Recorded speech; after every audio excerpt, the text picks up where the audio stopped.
Well, my name's Rob. This is Rob's Magic Magazine. And I'd like to tell you something important, and that is that all of the world's religions and occult groups, well, most occult groups, want to give you the impression that they have access to things that you don't.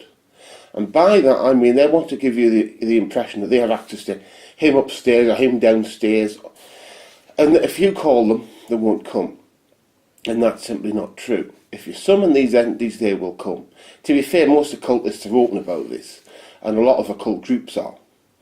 But you do get groups that people name the Illuminati and this and that, and a lot of this is just about giving the impression that these groups have a link to entities that won't come if you call them. It's the same with the Catholic Church or any church at all. It's about giving you the impression that these entities won't come for you, that you need them as an intermediary, or that they simply have this power you don't have. And that's not true.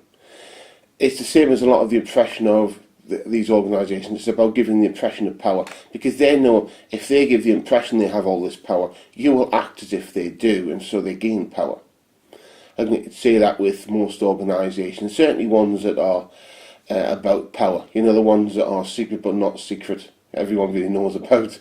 Ones like that, a lot of it is about giving the impression that they have more power than they have, you know, so that you have to fall in line. But you don't have to. But the most important message is, you know, all of these different magical beings, some would call them deities, will come if you summon them with the correct method. That's not to say you'll always see them, but let's be open about this. There are churches out there and groups that have been summoning entities for decades and they've never appeared in solid form. And it's simply because they're using the wrong method.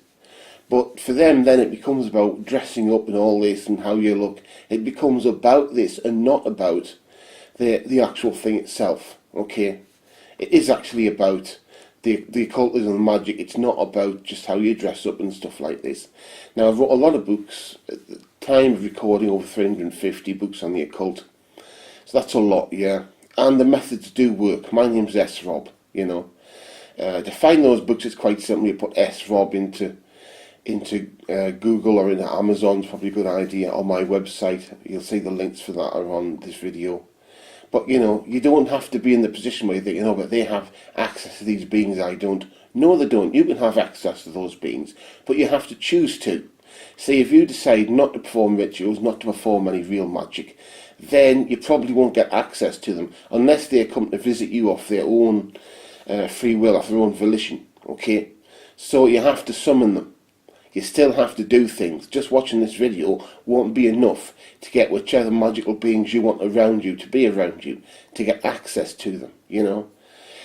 You know, you have to do something. That's sort of the fairy tale version, or the sort of here all the time. And, you know, you really have to access them. You've got to summon them to gain access to them, okay? Summon these entities, summon these beings, have them around you, let them improve your life.